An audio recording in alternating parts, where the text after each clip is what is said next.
Редовен дневник на К1. Настаните кои информативната редакција ги одбрза денес, ги донесуваме веднаш по најавите. Гледајте не. Од утре градоначалниците веќе немаат мандат. Дали собранието на утрешниот координативен состанок ќе го реши проблемот? Прашање за многумина. Градежните работи на повеќе улици во Велес се завршени. Во 2016 година, според евиденцијата на Македонското здружение за заштита при работа, имало 19 смртни случаи и 94 повреди на работно место.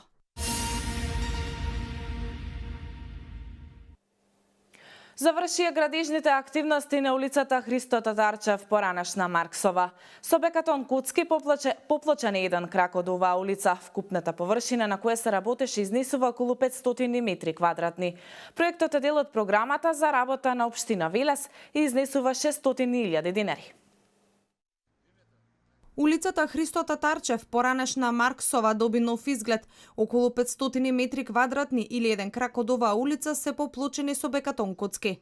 Дел од уредената површина дозволува да се користи и како паркинг простор, со што е решен уште еден проблем, вели градоначалникот Чадиев. Овој поплочен паркинг простор, пристапната улица е направена на барање на жителите на местната заедница, со тоа што наредниот период планираме да предложиме до соседниот пристап да би им го олеснеле движењето на граѓаните со овие краци на пристапните улици да ги обавуваат своите секојдневни потреби. Исто така и овој проект е направен од програмата за градежно земјиште, висината е 600.000 денари. Очекувам да продолжиме понатаму до посредувањето на целокупната околина на улицата Христо Татарчев, со тоа што имаме упредвид планови да следниот период го прошириме и паркинг просторот околу училиштето Васил Гавинов. Уредувањето на пристапноста на улиците значи подобри услови за граѓаните во стамбените единици.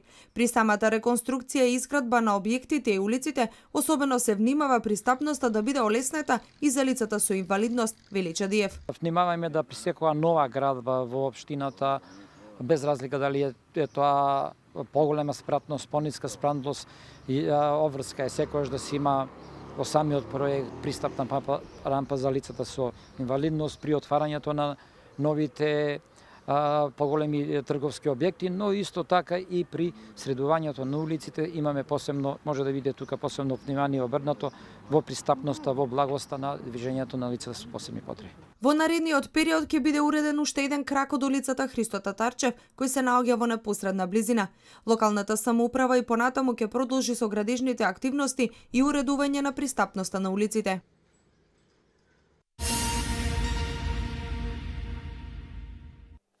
Заврши тридневниот семинар посветен на заштита при работа во организација на Македонското здружение за заштита при работа, кој се одржуваше во општина Кавадарци. Семинарот беше во рамките на годишната програма за обуки во соработка со локалната канцеларија на Државниот инспекторат за труд, а за практична примена на законската регулатива за безбедност и здравје при работа. Изминатата година, според евиденцијата на Македонското здружение за заштита при работа, имало 19 смртни случаи и 94 повреди на работно место. Овие бројки се помали за разлика од претходната година. Ова здружение преку дебати, обуки и едукации работи на поттикнување на свеста и значајноста на имплементација на законот за безбедност и здравје при работа, нагласи Андријана Зафировска од Македонското здружение за заштита при работа. Македонското здружение години наназад изготвува неформален извештај за несреќи при работа. Најчесто изворите се отпечатени медиуми. Секако се повикуваат и релевантните институции со нивни податоци кои што ги објавуваме во самиот извештај. Според нашиот извештај можам да забележам дека во Македонија се гине на работните места, односно изминатата 2016 година имаме 19 смртни случаи и 94 повреди на работното место. Во Кавадарци пак од минатата година смртните случаи биле сведени на нула, а оваа година имало неколку потешки несреќи, меѓутоа биле доста помалку за разлика од претходните години, изјави Мико Василов, советник за инспекцијски надзор, инспектор во Државниот инспекторат за труд, подрачно оделение Кавадарци. Василов додаде дека во Кавадарци и околината во поново време доста се почитува законот за безбедност и здравје при работа. Секојдневното контролирање во правните лица за намалување на мерките за безбедност за утврдување на тие мерки за безбедност при работа, односно доведува да се доста намалат несреќите на работа. Според моите податоци од претходната година веќе смртните случаи се сведени на нула, значи досега немаме регистрирано минатата година и ова година е добро. Имавме неколку потешки несреќи, меѓутоа се доста помалку за разлика од претходните години. Од инспекторатот велат дека нивните надзори постојано даваат препораки и совети да делуваат превентивно како не би дошло до несакани последици. Минатата и оваа година имаме драстично подобрување на мерките за безбедност и намалување на несреќите во нашиот регион, нагласи Василов.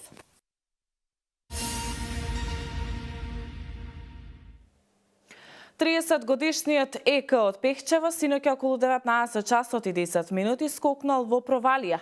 Немилиот настан се случил на автопатот Скопје-Велес кај местото Ветерско. Колешката Валентина Михајловска повеќе. 30-годишниот ЕК од Пехчево скокнал во провалија вчера вечер кај местото викано Ветерско на автопатот Скопје-Велес. Тој се паркирал со возило на паркинг, излегол од истото и скокнал во провалија во присуство на неговата вереница и нејзиниот вујко. Од страна на екипа на единицата за специјални задачи Тигар извршиле пребарување на теренот, но до полноќ не бил пронајден, пошто потрагата била прекината. Утрово во 4 часот во полициската станица Велес, од страна на јавната здравствена установа Велес интерно одделение, било пријавено дека кај нив лекарска помош побарало лицето ЕК, кој бил донесен од негов роднина.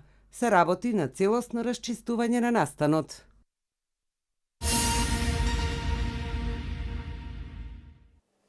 Храната треба да се подготвува и да се чува на начин кој не го намалува нејзиниот нутритивен квалитет.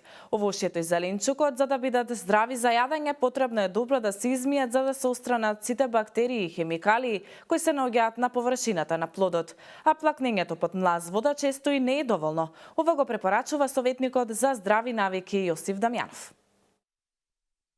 Здравието доаѓа преку уста и како се храниме, така ќе не служи. Затоа храната треба да се приготвува и да се чува на начин кој не го намалува нејзиниот нутритивен квалитет. Советникот за здрави животни навики Јосиф Дамјанов истакна: овошјето и зеленчукот, за да бидат здрави за јадење, потребно е добро да се измијат за да ги отстраните сите бактерии и хемикалии кои се наоѓаат на површината, а плакнењето под млаз вода често не е доволно. Мислам, зеленчукот најчесто ние и овошјето ние ги миеме затоа што се плашиме од пестицидите и каков процес минувал тоа парче на овош или зеленчук. И искрено јас ги мијам и многу луѓе дури практикуваат и да ги излупат овошјата и зеленчуците затоа што се плашат од пестициди, а со тоа и сврлаат голем дел на растителни влакна, некои клучни витамини и минерали. Дамјанов потенцираше дека и правилното чување на храната во фрижидер има големо значење за зачувување на хранливите состојки на намирниците. Чувањето на храната пред се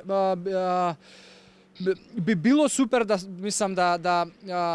стои во фрижидер или замрзната, затоа што на тој начин бавно ќе оксидира и бавно ќе ги губи нутриентите.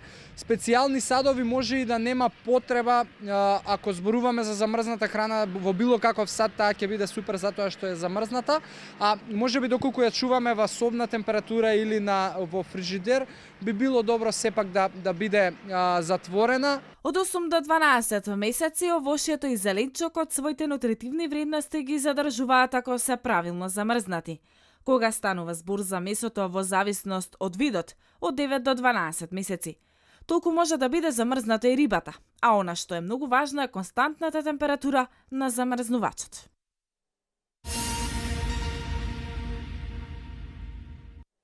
По 11 пат во Велес се одржа акцијата Да трчаме здраво е. Традиционално на истото учество зедоа децата од основните училишта и од градинките Димче Мирчев од Велес. Целта на настанот, кој се состоеше од атлетска игра и неколку спортски игри, е да се развие социјализацијата помеѓу младите. Друштвото на родители за здраво поколение во соработка со локалниот совет за превенција од детско престапништво при општина Велес по 11 пат ја организираше акцијата Да трчаме здраво е на градскиот стадион во Велес. Учесници се ученици од основните училишта и детската градинка Димче Мирчев. Целта е децата еден час, значи да се дружат во природа, да испанат, да истрчаат. После ова ќе играме организирано и спортски работилници, каде што ќе има детски игри, кои што се веќе заборавени, треба да се обноват, нели, децата да испадат малку надвор, да не седат пред компјутер, да се подружат еден час во природа. Андова смета дека социјализацијата кај децата е на многу ниско ниво. Децата комуницираат преку социјалните мрежи, а се помалку меѓусебно се дружат.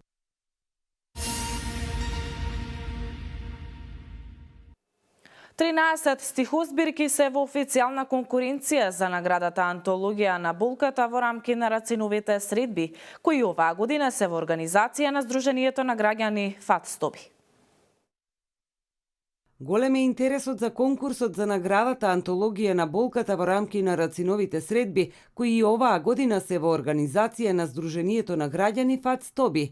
Истата беше востановена од пред 2 години. Пристигнати се 13 апликации и веќе се доставени на увид, истакна директорот на манифестацијата Рацинови средби Васил Зафирчев. Годинава имаме исто така навистина голем интерес и голем број на пријавени апликации, вкупно 14.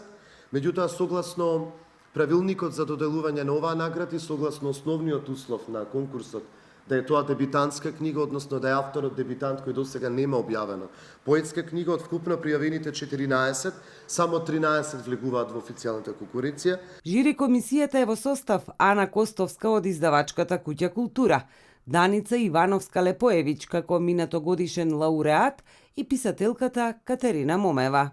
Од она што ние како увид, како здружение можевме да видиме од пристигнатите апликации, навистина има прекрасни стихозбирки на љубовна поезија. Очекувам дека и годинава ќе имаме одличен избор за добитник на наградата, кој што се состои во публикација од страна на издавачката Куќа Култура и се разбира официјална промоција на наградената стихозбирка на вториот ден од манифестацијата, односно на 10 јуни на малата сцена на театарот Джинот во Велес. 54-тите Рацинови средби ќе се одржат на 9 и 10 јуни на повеќе локации во Велес.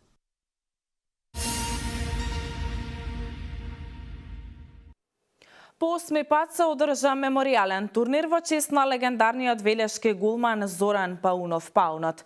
Турнирот се одигра на градскиот стадион во Велес и оваа година учествуваа ветераните на ФК Борец и ветераните на репрезентацијата на Република Македонија. На градскиот стадион во Велес се одржа 8-миот меморијален турнир во чест на Зоран Паунов Паунот.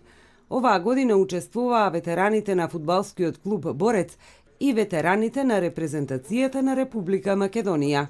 За жал, 8 години сме без Зоран Паунов, без иконата на велешкиот фудбал и спорт и сакаме неговото име да не верувам да веќе згасне, меѓутоа сакаме да имаме почит кон него, кон неговата фамилија. Пред се целта не да ги соберем играчите со кои што тој играл и со кои што тој настапувал, затоа се овие ветерански екипи. Дарко Стојковски поминал 4 години со Зоран Паунов во фудбалскиот клуб Вардар. Според него, Зоран Паунов бил голем човек и голман. Навистина прекрасен човек, другар.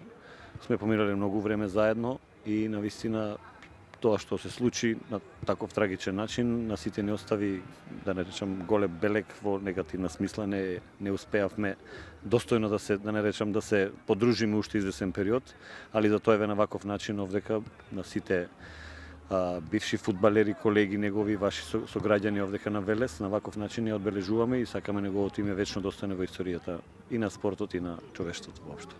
Меморијалниот турнир во спомен на Зоран Паунов Паунот е веќе традиција. Само на овој начин ќе се продолжи неговото дело и постоење.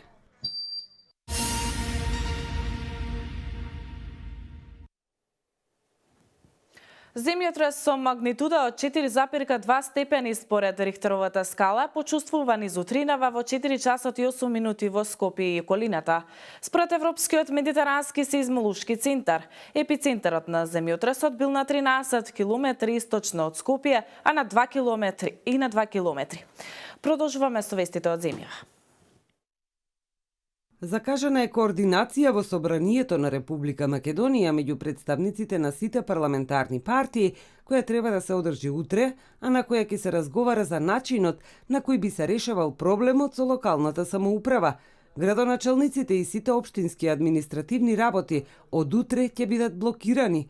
Вчера представници на политичките партии се состанаа во собранието, но според информациите не бил постигнат договор.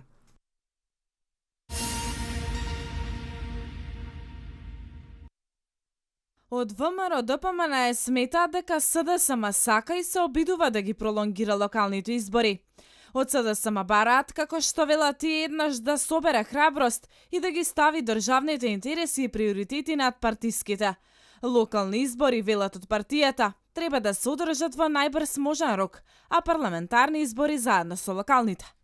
СДС и парламентарното мнозинство мора да овозможат непрекинато функционирање на единиците на локалната самоуправа и во најбрз можен рок да изгласаат продолжување на мандатите на градоначалниците и советите на општините и градот Скопје, но и да се определи најбрз можен датум за одржување на локалните избори, се вели во соопштението од ВМРО ДПМН.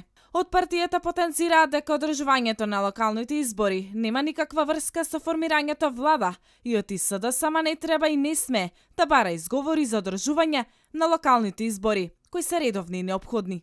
Пролонгирањето на локалните избори не е притисок врз председателот Иванов, туку само обид да се купи време за локалните избори да не се одржат на почетокот на јули, од страв дека истите катастрофално ќе ги изгубат како последица на антидржавното делување на ЗАЕВ и целиот врв на СДС. Пролонгирањето на локалните избори е со цел да се создаде временски вакуум за пазарење и можни уцени врз ДУИ околу коалицијскиот договор за влада, бидејќи ДУИ има 14 градоначалници, а СДС само 3, истакнуваат од ВМРО ДПМН.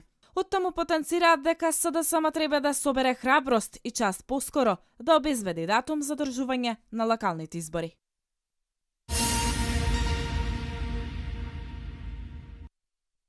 Пратеникот Антонио Милошовски на својот Facebook профил напиша: "После избориве криминално-политичкото подземје кое се инспирира од бомбите на мандатарот за живот, почна да поставува вистински бомби со закани по живот кон неистомислениците.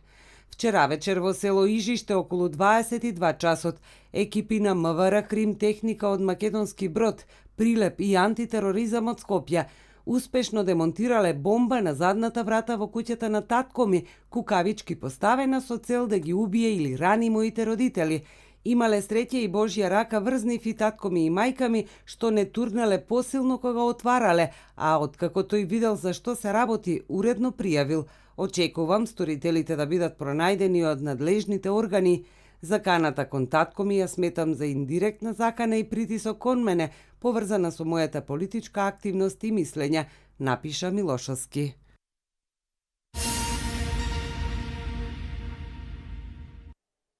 Европол денеска соопшти дека од цајбер нападот погодени се над 200.000 компании и поединци во 150 држави. Компанијата Microsoft превзеде необичен чекор, нудејќи заради безбедност и ажурирање на застарени верзии на својот Windows. Нападите биле засновани на ранливоста на Windowsот. Microsoft објави дополнителни исправки во март на компјутерите во кои не се вградени се предмет на нападот. Продолжуваме со останатите информации од светот. Извршено е примопредавањето на функциите од страна на досегашниот председател на Франција Франсуа Оланд и новиот Емануел Макрон во Елисејската палата.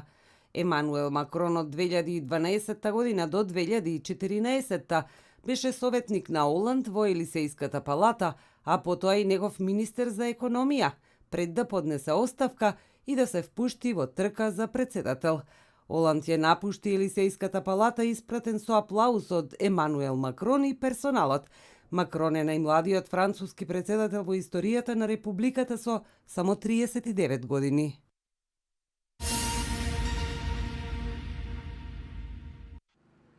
Најмалку 4 лица загинаа, 5 се повредени во железничка несреќа на север во Грција, откако патнички воз синоќа излета од шините. Во вагонот што излетел од шините имало 100 патници кои патувале од Атина кон Солун, јави Ана МП. Во несреќата има и повредени. Други медиуми јавија дека од шини излетеле 5 вагони во близина на градот Адендро, на околу 30 километри од Солун. Полицијата соопшти дека засега не е позната причината за несреќата.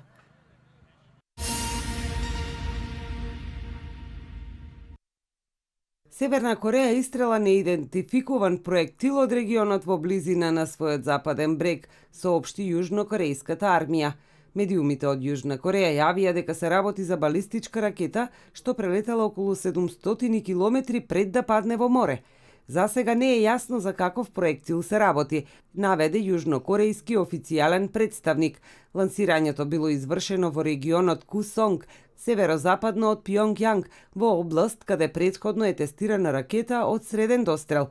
По новото испокување ракета од Северна Кореја, Кина повика на воздржаност, додека од Белата куќа побараа поголеми санкции за Пјонгјанг.